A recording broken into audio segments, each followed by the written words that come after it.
Hola, saludos a todos, ¿cómo estáis? Estamos en nuestro sexto programa de nuestro podcast Más de Cine. Mi nombre es Álvaro Paradero, productor de Herederas, guionista y actor.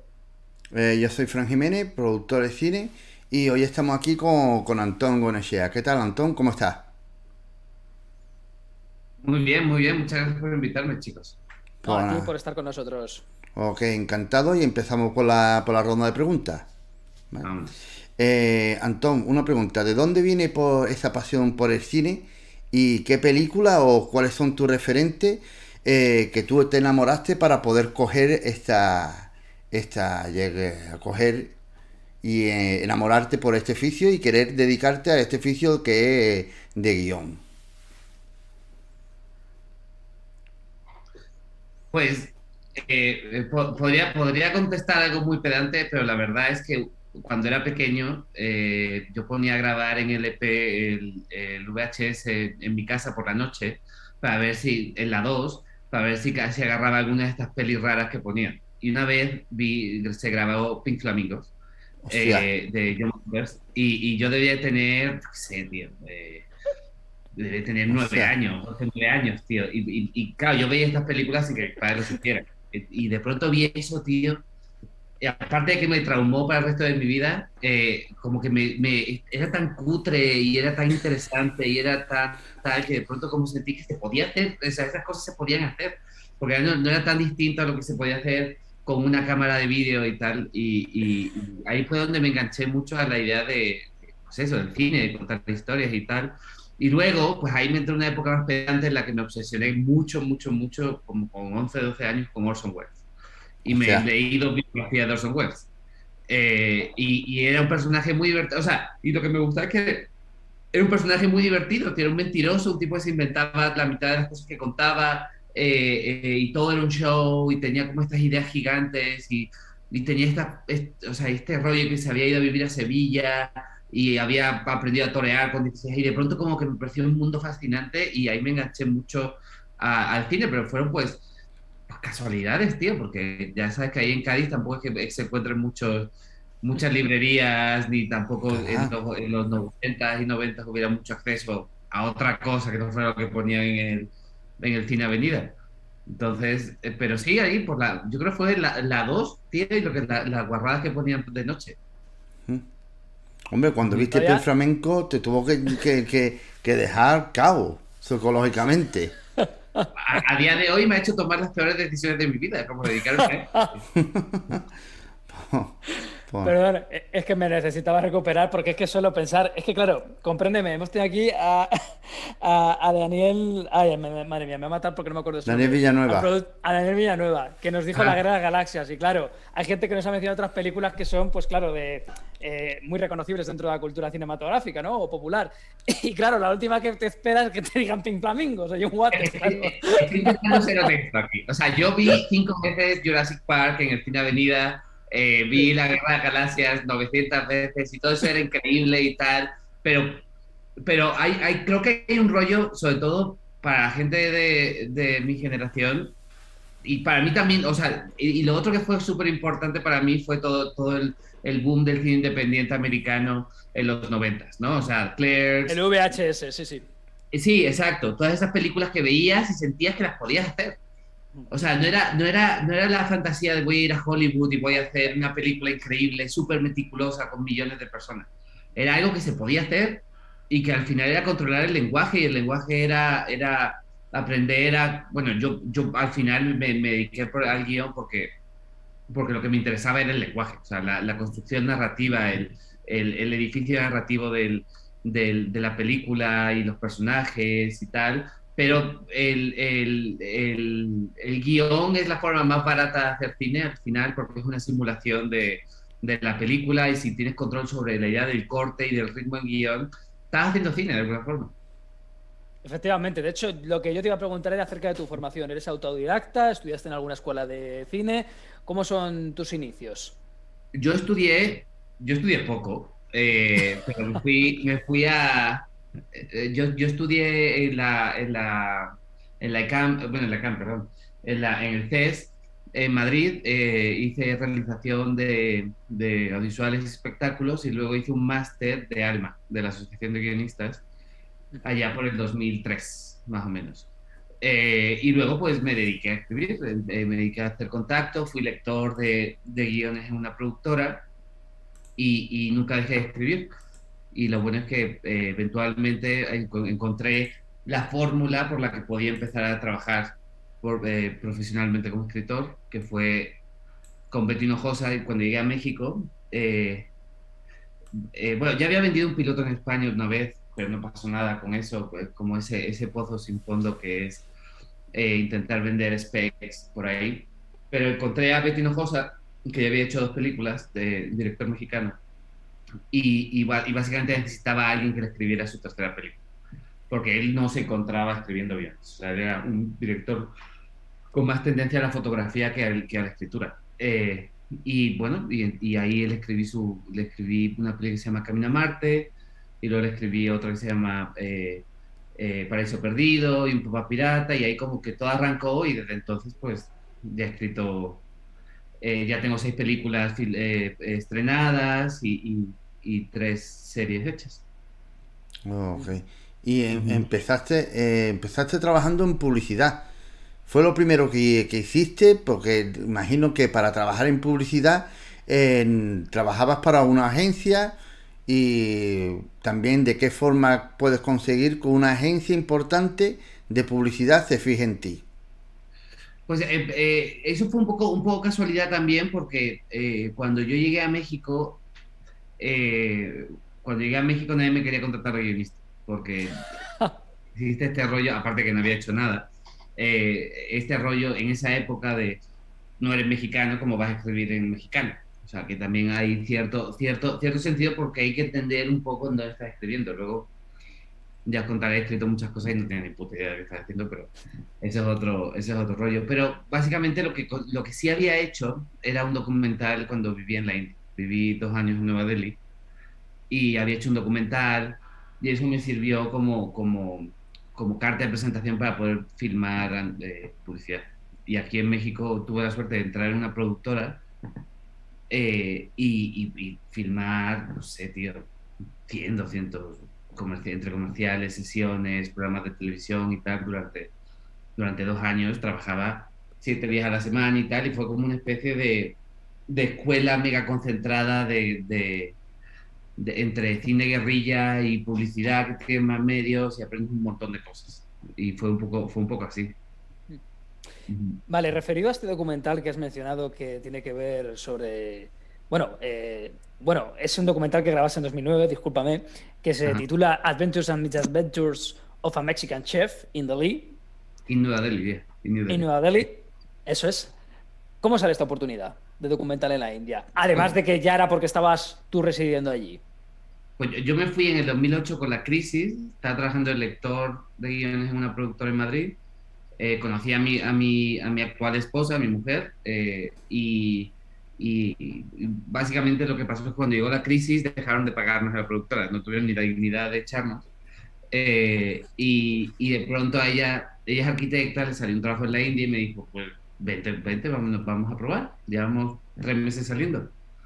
Y nos fuimos a vivir a la India, y yo me fui allí, y básicamente el rollo era, me voy a dedicar a escribir, porque o sea, puedo tomarme unos meses para escribir, para aprender mejor lo que se supone que es el oficio que quiero hacer, y durante 2 años me dediqué a escribir mucho, todos los días, cualquier cosa, y en ese contexto conocí a un tipo interesantísimo, muy amigo mío a día de hoy, se llama Víctor, y era un chef en Nueva Delhi, y su vida era increíble. O sea, era un tipo que se había escapado de, de- del norte de México por pedos con el narco y con la policía, y había acabado creo que en Acapulco, y en Acapulco había aprendido a cocinar y se había vuelto un chef muy, muy, muy bueno.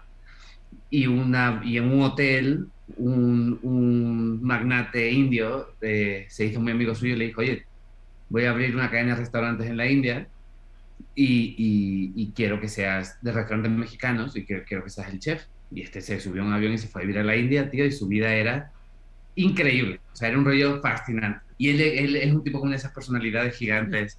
Y muy divertido, y probamos. Y nuestra idea un poco inocentemente, era hacer un piloto para una serie porque en esa época veíamos, lo único que ponían en la India de programas occidentales eran, pues, esto de Jail Abroad, ¿no? Que es como a la gente a la que agarran con drogas y la acaban en la cárcel y tal. O sea, es como de occidentales haciendo el idiota en Asia. Y nosotros pensamos, ¿por qué no hacerlo nosotros? Y hicimos ese documental que estuvo muy interesante, empezamos a moverlo, nadie lo quiso, pero bueno, a mí me sirvió para conseguir trabajo en México cuando llegué, básicamente. Ok, y después... Pero bueno, Sí, sí. creo que también es una... Sí, pero creo que No, también es no, como no, una sigue, sigue. buena... Es una buena... Es bueno contarlo porque la mayoría de la carrera en el cine son una serie de fracasos de los que aprendes, son interesantes, pero normalmente es que mucha gente pierda su dinero haciendo una estupidez que se te ocurrió. Y poder seguir hacia adelante es lo que al final te lleva a poder tener una carrera increíble. Me alegra que lo menciones porque mi primera experiencia, entre comillas, como guionista profesional fue también de un documental en mi pueblo sobre la figura de Eloy Gonzalo y eso pues ha acabado en YouTube, en un canal de YouTube, de hecho. Entonces, es lo que tú dices, que de eso a 5 años o 6 años vista nunca sabes dónde te puede llevar a tenerlo en tu currículum, además.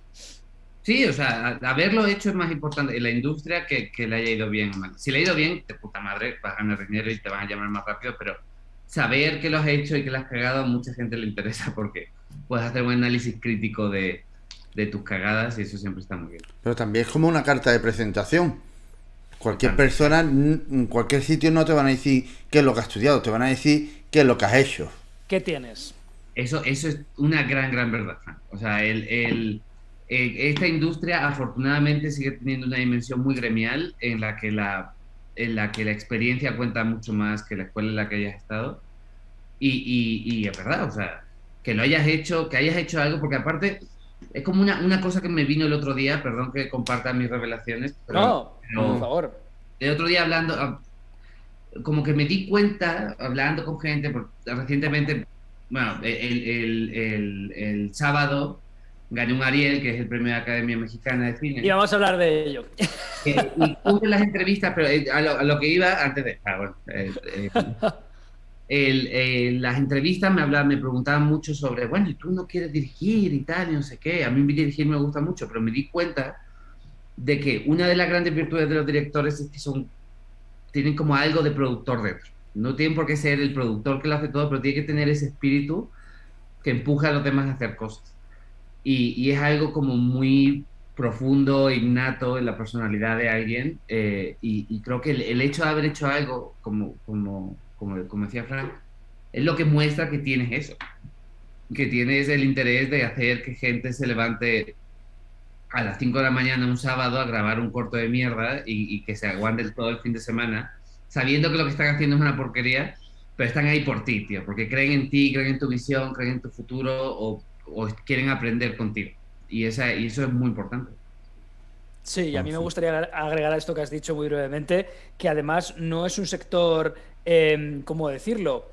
Que le parezca mal que no haya una especialización per se en ello. Ujú. Es decir, que al final tú no importa si has sido autodidacta, si te has formado en una escuela de cine o no, o si has ido trabajando o a través de un contacto, lo que sea, no es excluyente para ellos. Claro, claro, eso es.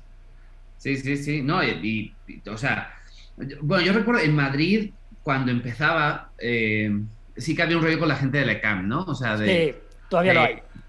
claro, o sea, la gente de la ECAM llegaban al set cuando nadie decía nada, o sea, cuando eras todo, eras un caca, llegaban al set y digo, en la ECAM, tú chaval, estudiaste en un monstruo. O sea, ¿de qué coño vas?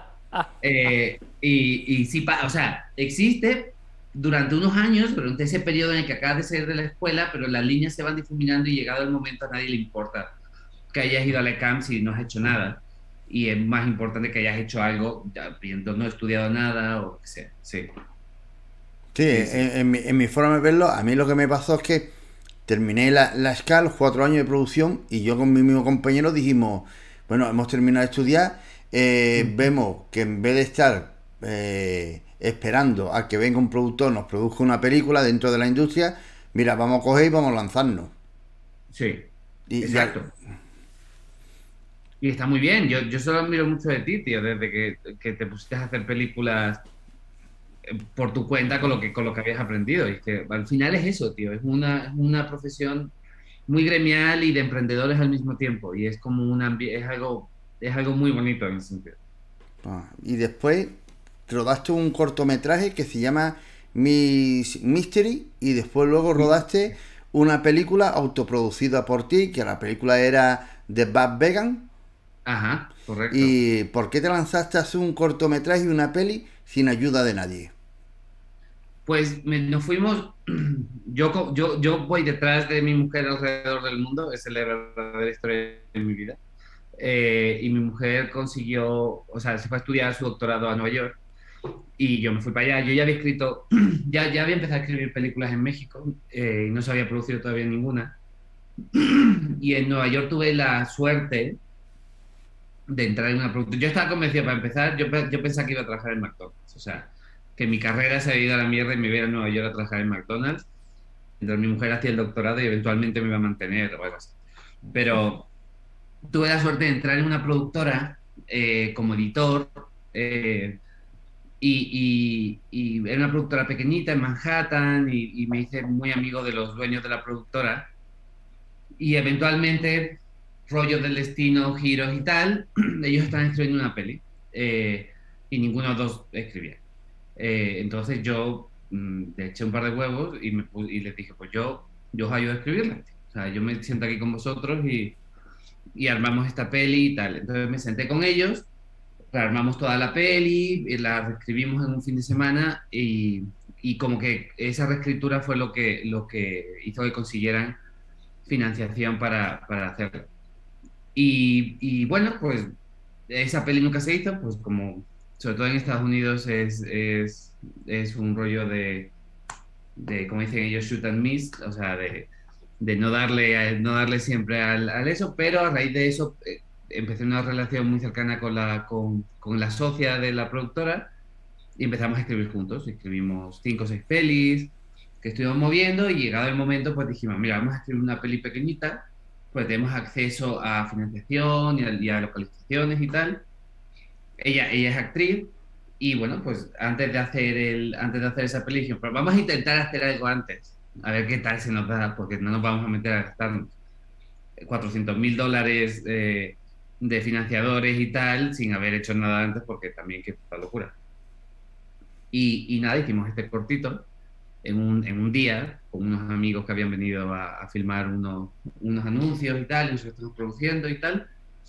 Y de ahí nos fuimos a hacer, y cuando vimos que, bueno, entre los festivales y tal, no es ninguna maravilla, pero funcionaba, lo hicimos rápido, pues ya nos metimos en el lío de hacer la peli. Y eso, claro, era otra cosa. O sea, era un rollo, lo filmamos en febrero en Nueva York, a -18 grados porque es el momento más fácil de filmar, más barato de filmar, porque no hay trabajo. O sea, los técnicos están todos libres porque no se está filmando nada. Bueno, nos cagamos de frío y aprendimos mucho, metimos mucho la pata, la peli es imperfecta, pero la verdad es que a mí me hizo mucha ilusión y aprendí muchísimo, la verdad. La práctica es al final de donde más se aprende, digan lo que digan. Y Exacto. después de esto, conoces a Humberto Hinojosa Ozcariz. ¿Cómo le conoces? De ahí tú has trabajado con él en Camino a Marte, Paraíso Perdido y Un Papa Pirata. Ajá. ¿Cómo es este proceso de escritura con él? ¿Lo hacéis hasta el punto de que los dos estéis satisfechos con el guión o qué dinámica soléis llevar a cabo? Pues Beto tiene una productora que se llama Tigre Pictures y fue justo antes de irme a Nueva York que lo conocí, que le escribí la primera versión de Un Camino a Marte, de Camino a Marte. Y nada, pues nos llevamos muy bien, fue un proceso súper bueno, a día de hoy somos muy amigos y seguimos trabajando juntos en varios proyectos y un poco la dinámica con él es, nos sentamos, hacemos un brainstorming de la película, yo intento comunicarme lo mejor posible con él, o sea, hablar siempre con él de todas las ideas, dejarle muy claro cuál va a ser. O sea, una vez que tenemos claro qué va a ser, yo me voy, armo una escaleta o armo un timeline o algo así de la película para contársela. Entonces, un poco el rollo es contarle la película todas las veces posibles y un poco que él se le empieza a contar a sí mismo. Y cuando me va probando esas fases, pues ya me siento y me pongo a escribir el guión. Y y ya sobre el guión normalmente ya empieza él a meterle mano, a buscar cosas. Es un director muy meticuloso, que lee los guiones todos los días. Y eso tiene una parte buena y una parte muy mala porque vicia mucho la lectura. Eh, pero, pero sí, ahí un poquito vamos peloteando. La idea es de los dos, a veces es suya, y básicamente el proceso, yo soy el que escribe y él es el que va dando notas y va siguiendo todo el proceso. Y esa es la dinámica de trabajo con Beto. Y con todos los directores, en realidad. Sí, o sea, que a él le gusta esta lectura es sobre todo para poder visualizarlo hasta cierto punto, aunque como bien has dicho puede caer en cierto sesgo, ¿no? Pero que a fin de cuentas él Sí. necesita visualizarlo para poder tenerlo claro también. Sí, o sea, Paul Schrader ha dirigido solamente una película que no ha escrito y para poder dirigirla la tuvo que transcribir. Para ¿Cuál poder... es? Porque soy muy fan de Paul Schrader. La penúltima que dirigió, no, ¿Como Perros ah, Salvajes? no, la de Camino a Road Mark to Stars. Ujú. Sí, esa peli la escribió el escritor de American Psycho, y él escribió el guión y Paul Schrader lo transcribió entero. O sea, sin Ujú. cambiar una palabra lo transcribió para poder como... Pues Beto es un director muy visual, él lee el guión, lee la película y empieza a hacer como unos collages gigantes Wow. de fotos y tal, y luego los convierte en un libro, y ese libro lo ves y cuando ves la película es pues, prácticamente el libro entero que ya se había imaginado. O sea, casi Es un el rollo, storyboard como tal, claro. ajá, casi un rollo Hitchcock en ese sentido. Y nada, entonces yo, pues básicamente, pero un poquito el problema de leer demasiado el guión y no pensarlo, sino leerlo, es que empiezas a olvidarte, te insensibilizas con el guión, con el texto. Y eso puede ser un problema. Porque ya sabes lo que viene, la siguiente palabra que viene, entonces, ¿sabes? Entonces como que le pierdes un poco el respeto, yo creo que hay que tenerle no es respeto al texto, al valor del texto, pero un poquito a la estructura, al trabajo que has hecho y demás. Pero sí. Sí, sí. Nada, y con Beto muy bien, pues sí, seguimos trabajando juntos. Ahora andamos desarrollando una serie para HBO y siempre hablamos y estamos viendo a ver qué película podemos hacer ¿Y, juntos y demás, pero sí. y las pelis que siempre ha hecho directamente son ideas vuestras o hay algún encargo? Ha sido encargo, a ver, de las que he hecho yo, una ha sido una adaptación de otra película. Las de Beto, con Beto siempre es idea nuestra, siempre viene de nosotros, pero Beto está asociado con Pablo García Gáterer, que es un productor aquí de México, y tiene una productora juntos que, bueno, pues han hecho 8 películas o algo así, entonces como que son un brazo de producción muy fuerte que sí puede levantar sus propios proyectos. Y saben muy bien cómo conseguir las financiaciones, están muy bien conectados con distribuidores y demás. Entonces, en ese sentido, pues se han ganado la libertad de hacer, y pues, muchas veces la cagan, otras veces no, pero bueno, es una libertad que se han ganado a base de trabajar mucho, que también está muy bien. Ok, porque la peli un papá pirata y pensaba que era un encargo. Ajá. Si la ves, parece un encargo, pero en realidad fue idea. Claro, es que lo vi por idea- el cartel, tipo de comedia que se hace en México, digo yo, parece totalmente un encargo. Mira, yo creo que a estas alturas ya puedo hablar con libertad de ese proyecto, que Por favor. que fue un fracaso absoluto. Pero por la pandemia, No, fue un fracaso absoluto. Yo creo que hay dos razones fundamentales. Una, la película no se llamaba Un Papá Pirata. Y no era o sea, la idea no es que fuera una comedia al uso mexicano. O sea, lo que te vende el cartel, tío, el fracaso de esa película es que lo que te vende el cartel no es lo que ves en el film. vale. Entonces, la gente fue a ver esa película con la expectativa de ver una película mexicana de comedia, de pues, eso, a las que tú te refieres, Frank. Y cuando llegó al cine vio que era una película más agridulce sobre la relación de un padre y su hijo y tal. el título no era un papá pirata, entonces pues como que eso realmente a la gente le jodió un poco. Y eso fue, Digamos que el marketing que se hizo en torno a la película no correspondía con el contenido de la misma. ajá. Y eso es, o sea, lo distribuyó Videocine, que es la distribuidora más grande de México, y fue un problema, o sea, porque Videocine pensó que con llevar a la gente al cine ya era suficiente, ¿no? Y creo que fue un problema porque o sea, parte del rollo es que tienes que crear expectativas que la película vayan a cumplir. Porque, o sea, no sé, tío, si te vas al cine porque te quieres cagar de risa y te encuentras con una película que tiene un rollo más dramático y tal, que no es, o sea, que no tiene un chiste cada 30 segundos y tal, pues yo entiendo que la gente también se decepcionara. La peli tiene cosas muy buenas, hay muchísimos errores de guión, o sea, yo creo que en muchas cosas yo metí mucho la pata. Está muy bonita filmada, está muy bien actuada y funciona en muchas cosas, pero es una peli que se encontró con una campaña que no funcionaba, pero aparte el otro rollo es que la campaña fue muy grande por todo México y tal, salió en muchas salas y fue muy decepcionante. Me recuerda, fíjate, ahora que mencionas esto del marketing que no correspondía con la peli en sí, al caso del tráiler de Escondidos en Brujas, de Martin McDonagh, que tú ves el Ajá. tráiler de Escondidos en Brujas y luego ves lo que es la película en sí y dices, es que esto no es una comedia. Es que esto no es una comedia, pero, hombre, hay humor negro, pero no es una comedia en la Claro, línea de Quentin Tarantino o de Guy Ritchie, que es como se estaba vendiendo en el tráiler. Entonces, es que eso te puede destrozar una película por completo. Y como bien has dicho, la peli tiene sus puntos fuertes, funciona en algunas partes, pero claro, es que al final tú estás ofreciendo un producto. Y si ese producto no corresponde con lo que se vende, demanda y oferta no. claro. Y la película no es tan mala como se siente cuando ves el cartel. O sea, en el sentido, como la desconexión entre el cartel y la película, y ahí es donde está como la decepción.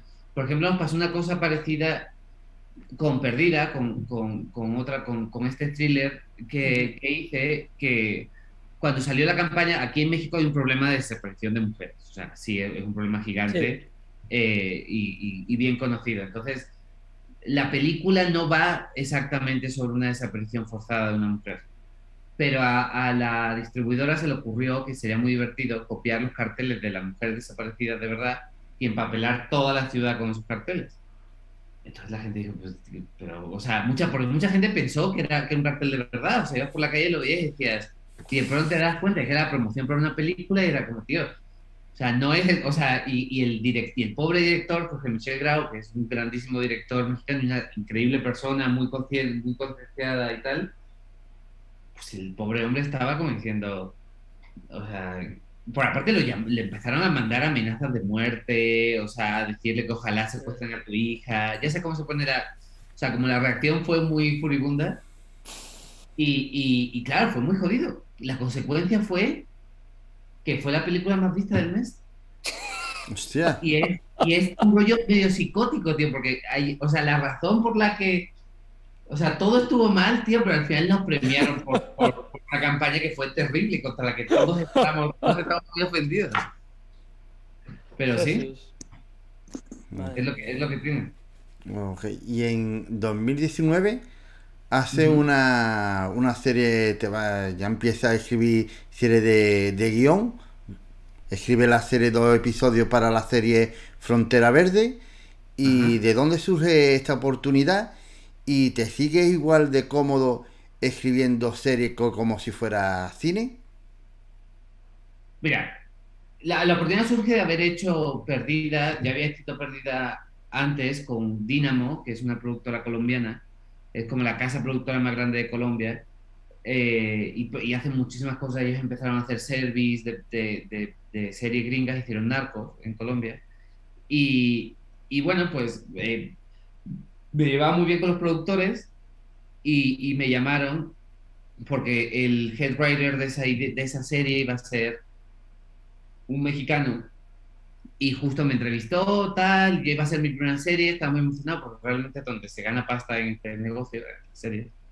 Y nada, pues me pareció una gran oportunidad. Mi mujer estaba embarazada, yo tenía una profesión bastante poco decente, o sea, o no decente, o no iba a hacer mucho dinero haciendo guionista y de pronto poder entrar en este rollo de las series estaba muy guay.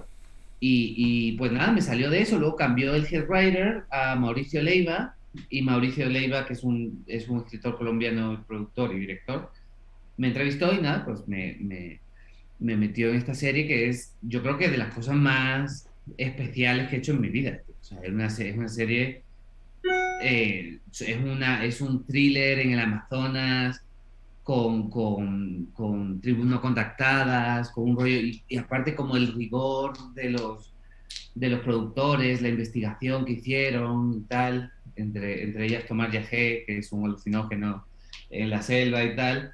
Eh, pero fue muy serio, fue muy interesante y fue una serie muy rara, muy especial, que se filmó en el Amazonas, con gente del Amazonas, que quedó muy bonita. A mí me parece que es muy interesante, y curiosamente de ahí salimos 7 guionistas a los que no he ido muy bien, porque es una serie muy prestigiosa en Hollywood por alguna razón. Les encanta esa serie, es una rareza. Solamente hay una temporada. Bueno, el director del piloto Es fue... Ciro Guerra. Ajá, fue Ciro Guerra, y a todos los que participamos en esa serie nos ha ido muy bien después. Hemos trabajado muchísimo porque es es una de las primeras series que se hicieron en Latinoamérica para Netflix y tal. Y ese es una rareza, es una cosa extraña que nunca, no va a haber una segunda temporada, nunca más se va a hacer algo así. Y la verdad es que fue muy bonito.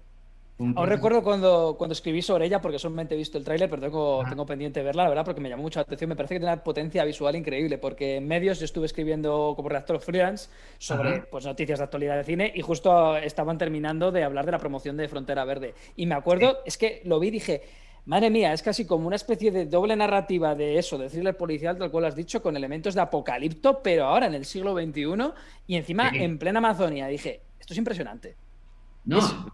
impresionante. Sí, no, parte del corte de escritores fue en el Amazonas, bueno, o sea, para mí, para empezar, fue irme a Bogotá y escribir allí durante un mes, y luego Wow. o sea, a ver, fue una pesadilla como toda la televisión. O sea, pues yo el segundo episodio que escribí lo terminé de escribir la noche antes de que se filmara, o sea, básicamente. O sea, era un rollo había prisa, se tenía que hacer ya. Me acuerdo que iba a haber un cambio de ejecutivos en Netflix, entonces esto tenía que entregarse de una vez, y se me echaba el tiempo encima, luego con rollos climáticos, bueno, todo lo que se te puede ocurrir pasó en esa serie. Y bueno, los cambios, cuando entraron los directores empezaron a dar notas bastante destructivas, y nos peleábamos, nos insultábamos y tal, pero al final somos un grupo de gente de toda Latinoamérica y España que somos mejores amigos ahora y seguimos haciendo cosas juntos. Y la verdad es que fue un Es- es- proceso chulo, Estabais en el corazón de las tinieblas, en la jungla. básicamente. Básicamente. Aparte, lo otro que pasaba en esa época era que Netflix estaba como empezando a interpretar Esto era 2018, principio del 2018, creo. Netflix está empezando a interpretar el algoritmo casi como si fuera la palabra de Dios, ¿no? O sea, y los ejecutivos eran como unos chamanes que le escuchaban y le interpretaban y te lo decían, ¿no? Y claro, como dependía un poco del viewership y tal, el problema es que la palabra de Dios cambiaba cada 3 días.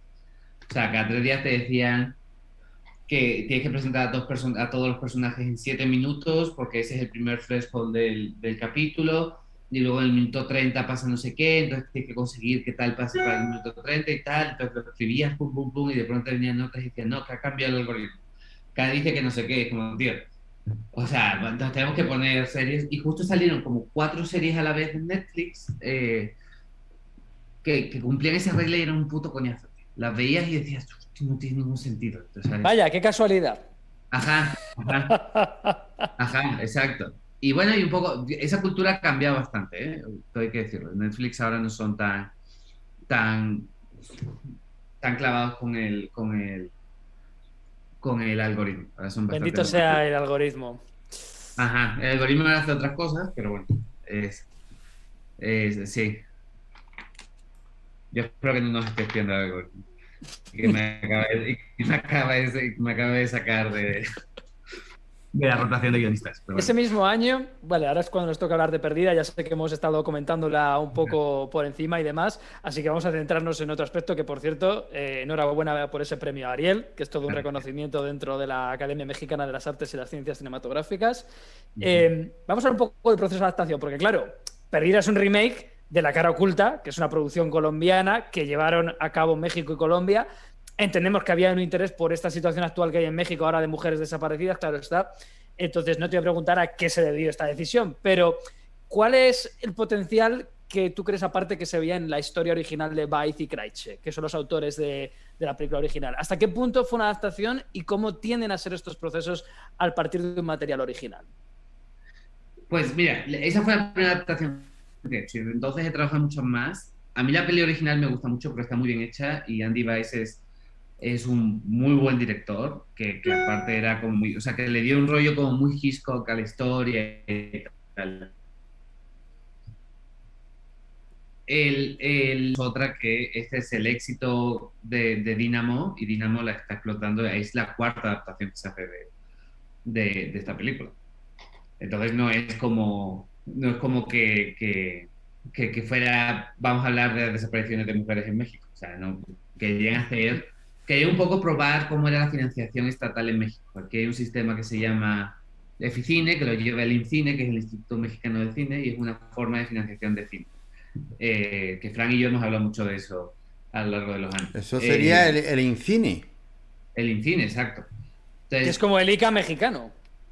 más o menos, aquí un poquito la forma de financiación es, tú tienes que buscar a lo que se llaman contribuyentes, que son empresas que van a dedicar que pueden dedicar hasta el 10% de su IRPF anual a enfocar, en lugar de dárselo a la hacienda pública, a dárselo a una productora para que haga una película. Hasta el Así que, Dime. vale, es una combinación, perdona por la interrupción, parecido a ayuda estatal junto con dinámica de AIE. Eso es, justo. O sea, es un sistema que apareció en los años 80, que se manifestó por primera vez en la época de Tu mamá también, todo eso, y que ha sido como la forma de financiación del cine comercial. Hay otras formas que son Fondo Perdido, que era el Foprocine, que acaba de desaparecer.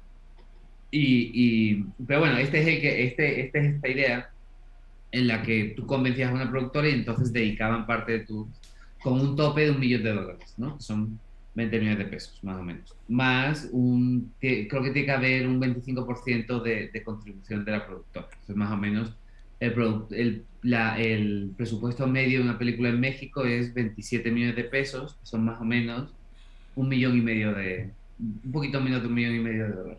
Y es como es el presupuesto medio del cine en México, porque es lo que se consigue de esta forma.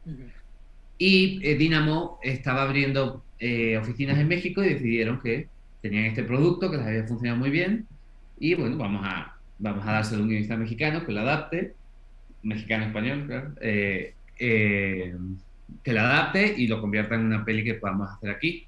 Y el proceso de adaptación es básicamente encontrar qué es lo que realmente es especial en en el caso de una película o de un libro, que es genuinamente especial antes de hacerlo tuyo. O sea, en el caso de la película la película original, la estructura era algo muy, muy, muy especial. Había una idea de jugarle al terror y luego convertirlo en thriller que era muy interesante, y la forma en la que se había compuesto. Pero el problema de la película original es que había habido reshoots. O sea, había habido como 10 días de reshoots para reestructurar la peli porque se habían dado cuenta de que podían conseguir una estructura interesante. Está bien. O sea, yo en ese sentido no es una crítica a los guionistas, nada. Está increíble porque si puedes hacerlo, tu misión es hacer la mejor película posible. Y si te dan dinero para filmar 10 días más, ¿quién no lo quisiera? ¿No? Y entonces pues ellos volvieron a hacer eso, entonces había cosas que también estaban un poco clunky en la historia y tal.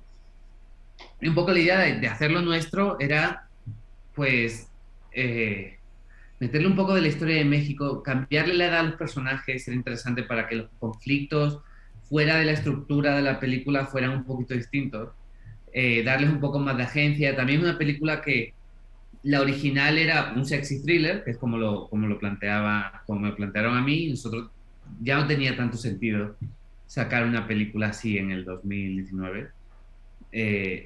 Y entonces pues decidimos hacer como una película con una trama un poquito más madura y más thriller. O sea, como quitarle un poquito la parte de terror, que pensamos que no iba a funcionar también en nuestra peli, y darle una vueltecita a todo eso. Y bueno, pues contrataron al dire perfecto para hacerlo, que era Jorge Muchegras, que es un tipo que es muy, hace mucho género, es muy meticuloso, es muy cuidadoso y muy bueno con actores.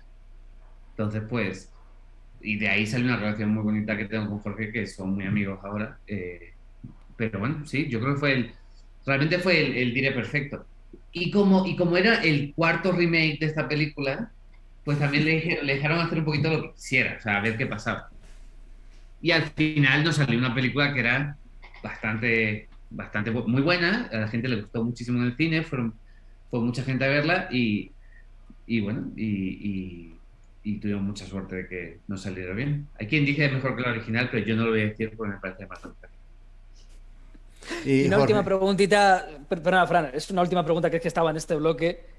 Simplemente preguntarte acerca del Ariel, ¿qué te ha reportado este premio? ¿Te han caído más ofertas de trabajo? Desde la nominación, sí, sí, claro. O sea, desde la nominación, pues de alguna forma me han asumido como el tipo que escribe thriller aquí. Y el thriller como lo que a mí me encanta, es mi género favorito. O sea, Ujú. entonces me han llamado para hacer pelis y bueno, ahora voy a ser showrunner de una serie aquí en México y tal.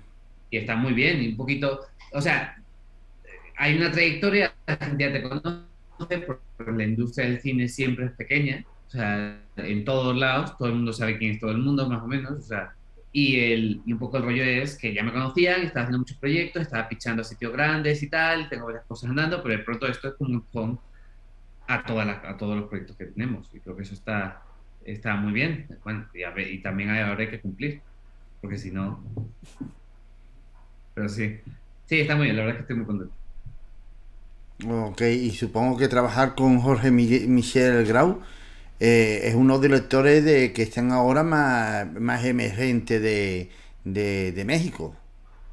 Sí, no, Jorge, aparte que es, o sea, aparte que es un tipo muy inteligente y muy generoso, es un gran cineasta. O sea, es un tipo que lleva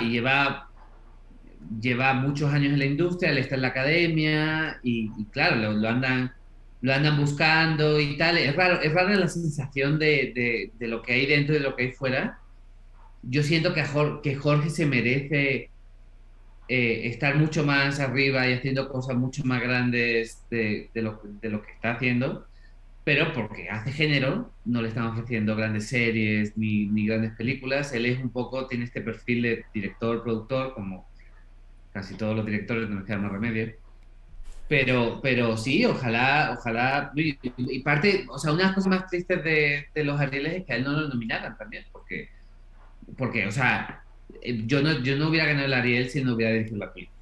Esa es la gran verdad. Exactamente. Igual que si Macaya, que era el editor, no hubiera hecho una edición increíble, hubiera tenido ideas buenísimas en la edición, yo no hubiera ganado tampoco el Ariel. Entonces es un poco extraño estos homenajes y tal, y los premios cuando no corresponden del todo con qué es lo que pasa en toda la historia. Pero bueno, un poco el Rey, que es una historia a nivel de trama muy narrativo, muy, muy llamativo, y los trucos funcionan, y bueno, y funcionan porque están bien en el guión, pero sobre todo porque hay un director y un editor que saben, que supieron capitalizarlos y hacerlos mejores. Pero sí, Jorge es la hostia. A mí me encanta trabajar con él y tenemos idea de hacer algún proyecto en España, a ver si conseguimos encajarlo todo y llevarlo a España a hacer algo. Y después de esto escribiste un episodio para la serie de Luis Miguel. Cuéntanos Correcto.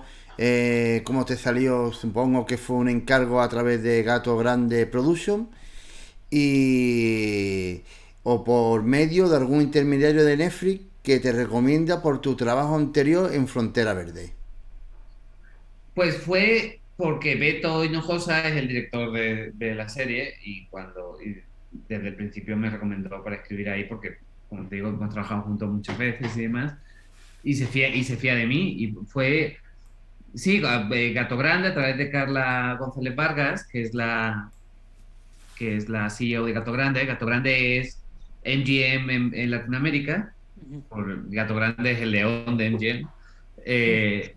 Y ellos hicieron la primera temporada, el head writer es Daniel Krause, y un poquito cuando armaron la segunda, pues porque la primera fue complicada a nivel de guión, es muy buena temporada, y luego armamos un cuarto que duró un año y medio, con un cuarto de escritores, el cuarto de escritores más largo en el que he estado, y escribimos la segunda y la tercera temporada, que la tercera sale ahora creo que el 28 de octubre. Y nada, fue un proceso de cuarto de escritores muy gringo, que está muy bien, como van a ser ahora los cuartos aquí en Latinoamérica, por lo menos en México, que ya es 6 meses de ir todos los días a la oficina, sentarte en una mesa de escritores, estar ahí 4 o 5 horas al día discutiendo, armando capítulos, haciendo Blue Sky, macro, armando dos capítulos, yendo a otra casa, escribiendo y todo el proceso de cuarto de escritores más en la estructura gringa. Entonces tardamos un año y medio en hacer estas dos temporadas. Yo o sea, en realidad es raro la autoría en una serie, la verdad. Porque estás en el cuarto, estás haciendo cosas, a veces escenas que has escrito acaban en otro capítulo y tal, pero por contrato tienen que dar un número específico de capítulos, que son capítulos que vas a cobrar, tienes tu sueldo mensual de cuarto de escritores y luego el capítulo que te toque que vas a cobrar, ¿no? Entonces, pues, para cobrarlo necesitas tener el crédito. Entonces, te acabas con un capítulo específico. Pero aunque Y tú, sí, sí. dime, pregunta. Aunque tú escribas el episodio, después tienes una persona que te hace una revisión, ¿o no? El Para que head te dé el writer. bueno. Ah, vale. Ah, claro, el head writer, el trabajo de un head writer es, o sea, tú por contrato tienes dos versiones de outline, o sea, de escaleta y dos versiones de capítulo. Y una vez que se termina eso, tú no tienes la obligación de seguir escribiendo y tampoco es práctico, porque el trabajo de head writer es darle como, o sea, darle a toda la temporada un estilo específico, Tono. trabajar un poco en las voces de los personajes y tal, y él es el que tiene que tener eso. Y él va a reescribir todos los capítulos. O sea, a partir de la segunda versión, tú ya no escribes más eso y él es el que se encarga de modular un poco, porque hay cambios desde producción, hay cambios desde dirección, hay cosas que pasan en el set, entonces él es el que va a estar ahí haciendo todo eso, básicamente. Y bueno, ese trabajo es el de Daniel Krause. Tu Ujú. último largometraje ha sido como guionista de la película de terror sobrenatural Llanto Maldito, dirigida por Andrés Ajá, Beltrán, que también ha escrito el guión contigo. ¿Habías trabajado ajá. antes con Andrés? Podríamos hablar de que en Colombia al fin se está desarrollando una industria fuerte de ficción como no lo había tenido en mucho tiempo. Nos gustaría conocer un poco tus impresiones al respecto del mercado latinoamericano. Bueno, Andrés y yo nos hicimos muy amigos hace muchos años. Bueno, muy amigos también un poco. Nos conocimos en una borrachera una noche en Nueva York. Nos caímos muy bien y luego él fue por su camino, se volvió a Colombia y estuvo haciendo muchas series y demás. Y yo estuve en Colombia y tal, nunca coincidimos y tenemos como la relación más cercana que se puede tener con alguien que no has visto en 7 años, o en 8 años. Nos llevamos súper bien, somos muy amigos. Hasta nuestros hijos se conocen por internet, que tienen la misma edad, pero no nos hemos visto. Andrés, eh, Andrés ya tenía una versión de la película, la producía, que produjo Dynamo también, con Natalia Echeverry, que también es la productora de Perdida. Y Natalia me llamó para preguntarme si podía ayudarle a hacer las reescrituras del guión y tal. Entonces estuvimos trabajando 3 meses en la película, hicimos 3 versiones más y demás, y al final se quedó en lo que filmó, es una peli de terror de género cabaña, ¿no? Pero está muy interesante, está llena de ideas sobre ser padre, sí, o sea, sobre la soledad, el miedo a perder cosas y sobre todo tiene un rollo de relaciones, ¿no? De relaciones de pareja y tal. Y está basada en la leyenda de la Llorona colombiana que se llama Tarumama. Y bueno, y ahí y en eso estuvimos trabajando. La filmó en el 2019 allí cerca de Bogotá, en las montañas, y la verdad que quedó bien. Y bueno, ahora se va a presentar en Sitges, en el próximo Festival de Sitges, que yo quería ir, pero al final no pude. Vaya, Eh, qué lástima. me da pena, tío, porque, joder, tío, es una de las ilusiones de mi vida, tío, para una vez que vaya a una peli mía a Sitges me lo pierdo. Pues Porque, fíjate, es que claro, yo voy también para hacer el estreno de la nuestra y que estamos fuera de concurso y joder, a ver si llega el tiempo y está por ahí y la puedo ver porque me pica mucho la curiosidad, de verdad. bueno, pues ahí te pongo en contacto con Andrés y lo conoces y coincidís. Joder, qué Eh, bien. sí, no, y Andrés le está yendo súper bien. O sea, ya ha hecho, ahora se ha convertido en uno de los directores colombianos más buscados. Ha hecho, yo qué sé, 3, 4 series en los últimos 2 años. Y la verdad es que le está yendo súper bien. Y en Colombia, mira, Dinamo apareció para poder hacer lobby con el gobierno colombiano y aprobar la ley del cine colombiano, que es parecido a la ley del cine mexicano. Y Colombia es un sitio muy especial, muy particular, porque hay muy buenos cineastas y hay como un nivel, todavía es un cine que se nutre mucho del cine de arte. O sea, para ellos hay un rollo, o sea, no tienen aspiraciones comerciales, pues no es un país muy grande con muchas salas, entonces hacen mucho cine para afuera, con esta idea de vamos a estrenar en festivales europeos y tal. Y creo que eso es parte de un proceso de evolución dentro de todas las cinematografías de países pequeños, en las que primero se hace, cuando va a crecer, primero se hace cine para afuera, para después empezar a hacer cine para la gente del país, ¿no? Pero eso va mucho pegado a que hay suficientes salas y a que el precio de la entrada sea suficientemente, sea asequible y que se haga cine para la gente. O sea, porque al final, yo qué sé, las pelis de Ciro Guerra no son pelis para gente que vive en una ciudad pequeña de Colombia. O sea, es cine para europeos y americanos y gente más sofisticada intelectualmente y tal. Pero bueno, o sea, la comedia es lo que hace. Yo tengo esa convicción, esa comedia que mucha gente que es muy... la comedia y el terror, las dos, que la gente que es muy snob desprecia tanto, es la forma de hacer cinéfilo. O sea, yo me aficioné por Flamingos, que no sé muy bien si era comedia, terror o terrorismo psicológico para niños, pero al final, la Guerra de las Galaxias, Parque Jurásico, tío, eso es lo que te hace cinéfilo. No es una película sobre, yo qué sé, sobre asesinatos de mujeres en la frontera, ¿no? Y creo que si quieres que una industria crezca y crear a los futuros cineastas, tienes que darles algo a la gente, a los padres, un incentivo para llevar a los niños al cine, porque sobre todo cuando no tienen mucho dinero que gastar. Y un poquito creo que Colombia está en esa dirección. Y bueno, te digo, Dinamo hizo la ley, o sea, ayudó a crear la ley del cine, y eso la verdad es que ha hecho que se hagan muchas más cosas en Colombia. Pero la razón fundamental son los streamers, que lo que están haciendo es hacer que la gente que hace cine filme mucho y escriban mucho y aprendan mucho y estén dentro de una industria en la que estén siempre trabajando y puedan crecer como cineastas y tener práctica para poder luego hacer sus películas por su cuenta, que van a ser mucho mejores y más sofisticadas. ¿Sí? Ok, y para concluir, ¿tiene alguna especie de metodología en particular a la hora de escribir en guión? Y una vez escrito, ¿cuál es el proceso para venderlo? Yo tengo una metodología para cada cosa que hago. Siempre tengo que inventar algo, porque si no es muy aburrido.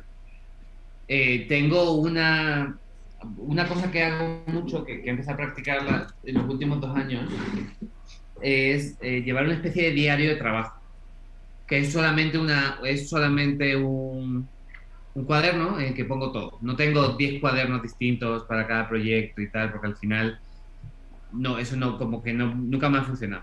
Entonces lo que hago es cada día empiezo mi jornada de trabajo escribiendo lo que tengo que hacer. O sea, tengo que hacer tal, entonces lo desarrollo un poquito para entrar en el mood de escritura y ponerme a trabajar. Luego me compré una máquina muy cara y muy poco estúpida para mucha gente, que es una especie de máquina de escribir con una pantalla digital que no te permite, se llama Distracciones. Figwrite. ¿Sabes cuál es? Bueno, pues no te permite, no te deja entretenerte con otras cosas porque no tienes redes sociales ni nada de eso. Entonces eso me ayuda mucho pues a producir el número de palabras que tengo que escribir al día, que es mucho. Y la mejor forma de llegar ahí, tío, porque escribes 4 veces más rápido. O sea, no es ni el teclado, es que te concentras. Y en el proceso de editar eso, porque aparte de la otra gran virtud de esa máquina es que no se puede borrar, te lo mandas al ordenador, tío, lo abres en el ordenador y empiezas a corregir y todo ese proceso al final consigues un resultado mucho más rápido e interesante. Y la otra forma es los deadlines, tío. O sea, firmas un contrato, tienes que cumplir con un deadline y te ingresan dinero en el banco y eso es una gran motivación para trabajar, la verdad. Pero sí, pues o sea, la metodología de trabajo es trabajar, intentar escribir, no intentar, no, o sea, escribir todos los días y solamente pensar en esos términos, en cumplir con tus horarios y un poquito pensar en por qué te contrataron a ti también, o sea, por qué te buscan a ti específicamente para hacer este trabajo y si no te contrataron a ti específicamente para hacer este trabajo porque los productores no lo saben, que se den cuenta qué es lo que tú aportas específicamente a un proyecto. Y tener eso en cuenta cuando vas a entregar un documento. O sea, y muchas veces, y lo que yo sí diría es una gran metodología de trabajo, que sí lo hago mucho, es hablar mucho con los productores y con los directores. O sea, mantenerles informados. Si tengo alguna idea rara y tal, los llamo. Si no la tengo, también los llamo y me invento algo, pero que sepan que estás ahí y que entiendan que estás, o sea, que entiendan lo que van a leer luego, porque eso siempre es un problema, mucha gente no sabe leer. O sea, y mucha gente no lee con generosidad. O sea, no lee intentando encontrar qué es lo bueno en este documento, ¿no? O sea, qué es lo que puedo sacar de esto que está increíble de las horas que le ha hecho a esta persona. Y sí pasa, tío, que la gente lee de una forma muy defensiva y tal, y no tiene en cuenta A mí también me pasa, ¿eh? Cuando tengo asistentes o cuando estoy armando un cuarto o algo así, también muchas veces me tengo que tomar un momento para decir, ok, esta persona no está escribiendo para joderme a mí, está intentando hacer su trabajo, y aquí hay muchas cosas buenas que son las que tenemos que resaltar y luego ayudarle a enfocarlo hacia donde quieres, pero es lo complicado, tío, que todo el mundo esté en el mismo canal con los textos, pero sí. Y en lo que se refiere a la venta del guión, ¿que lo haces a través de representante? Sí, a mí me representa CAA, me representa Ferbuzo y bueno, cuando tengo un proyecto que quiero que mueva, a ver, no es como que toma esto y véndemelo y hazme rico. O sea, tú tienes que saber, o sea, lo que ellos van a conseguirte es una cita con quien tú quieras, a cierto nivel, con quien tú quieras, ¿no? Y vas a conseguir que les puedas pitchar el proyecto. Y ahí es donde entra todo el rollo del pitch, que se ha ido convirtiendo en un rollo, o sea, complejo y bastante jodido. O sea, es difícil, porque si lo haces a través de un estudio grande, de una productora grande, como ellos tienen sus formas de pitch, y es mucho trabajo armar un pitch. Se hacía que te mandaban a Los Ángeles y durante una semana te ibas a hablar con un montón de gente y a contarle tu historia y tal, y siempre ibas como de lo más grande a lo más bajo, ¿no? Te iban dando la patada en cada escalón de la jerarquía y tal, y pues ya ibas a venderlo. Eso con streamers y con productoras grandes. Y el rollo es ese, o sea, tener claro qué es lo que vas a mandar, cómo lo vas a mandar. Mandar un guión no suele ser. Puede ser práctico cuando te conocen. Si no te conocen, hay una serie de documentos que te conviene mucho tener listos. Una presentación, una sinopsis, tu elevator pitch. Y bueno, tener muy claro cuáles son las cosas los valores de tu película cuando los vas a vender. ¿Y un dossier Y, de venta, en este caso? ¿Perdón? ¿Y un dossier de venta de algún proyecto, ya sea, por ejemplo, una serie? Sí, sí, o sea, ahora estamos o sea, con series ya llevo varias que hemos conseguido financiación de desarrollo, eso no significa que se vaya a producir, pero ya te pagan. Y un poquito la idea es, escribe lo menos posible para que cuando escribas te paguen. Porque esa es una de las claves más importantes. Esto es una profesión, tu trabajo es escribir. Cuando aquí pasa mucho que la gente... Yo tuve una discusión con una directora aquí sobre... que me decía, bueno, es que si les pagamos a los guionistas, no habría cine independiente. Pues, tío, que no haya cine independiente, ¿qué te digo, tío? O sea, no tienes efectivamente. Efectivamente. Es que cuanto menos escribas, mejor, porque es algo que no te están pagando además. Y sobre todo hay una cosa fundamental en todo esto. O sea, esa Biblia, con esa Biblia se van a limpiar el culo después. O sea, esa es la gran verdad. Pues la vas a tener cuando te paguen, la vas a tener que escribir otra vez y el piloto lo vas a tener que volver a escribir. Hay proyectos en los que, a ver, si nunca has vendido nada y no tienes un sample que mandarles y decirles así escribo yo, algo tienes que tener escrito. Y un piloto de la serie puede estar bien. Pero a cierto nivel, tío, pues, ¿qué te digo, tío? Mira mi IMDb. O sea, lo puedo hacer, ahora págame para que lo haga y así somos todos socios. Pero sí, o sea, es un trabajo. Muchas veces te piden que escriban muchas cosas antes de que la cosa se venda o pruebas, por ejemplo. O sea, yo me he encontrado con muchos productores que te dicen, ok, estoy buscando un guionista, pero ¿por qué no me escribes el primer acto de mi película para ver si sabes escribir? Es como, no, o sea... Tengo hecho esto ya, aquí tienes mi currículum. Exacto, míralo, y si te gusta, vamos a hacerlo juntos. No voy a trabajar gratis para ti, porque aparte esa gente es la que casi 100% te puedo garantizar que luego no te va a pagar el guión. Ya. Entonces no te sientas a escribirte hasta que no te hayas ingresado en tu cuenta, tengas un contrato, y cuando haya etapas, normalmente los contratos vienen especificadas las etapas y de los pagos, ¿no? Y hasta que no te hayan hecho un pago, tío, no entregues la siguiente. Punto. O sea, y ellos están perdiendo dinero si tú no... Si ya te han pagado algo y no te están pagando lo siguiente y no les entregas, están perdiendo dinero. Y esa es la gran verdad, porque hay mucho miedo a quedarte fuera de la industria, a quedar mal, esta es mi oportunidad y tal. La gente que no te paga no están dentro de la industria. O sea, la gente que no te paga es gente de la que no te hace falta trabajar con ellos. Esto es una industria de aguante, tío, tienes que estar ahí y te va a llegar tu oportunidad. Si estás ahí, tío, y estás listo y tienes tus guiones listos y tienes tu tal, te va a llegar la oportunidad. Cuando llegue la oportunidad vas a demostrarles que sabes, tío. Y hasta entonces no hagas el idiota, no enriquezcas a otra gente. O sea, sí, tío, o sea, tienes que hacerlo tienes que pensar en el valor de tu trabajo. Bueno, pues hasta aquí habríamos llegado. Esto sería, bueno, me parece una conclusión estupenda para acabar la entrevista, además. Así que... Muchas gracias por estar con nosotros. Tío, que es un gran sindicato que cuida de los guionistas y siempre está muy bien acercarse a ellos para entender cuáles son nuestros derechos como escritores.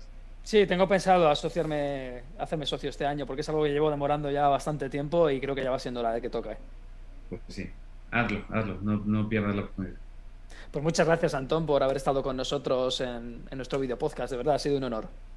Muchas gracias a vosotros por invitarme. Pues muchas gracias, Antón, y felicidades por tu premio en los Ariel. Muchas gracias, tío. Me hace mucha ilusión hablar contigo. Venga, hasta luego. Nos vemos, hasta luego. Chao, chicos.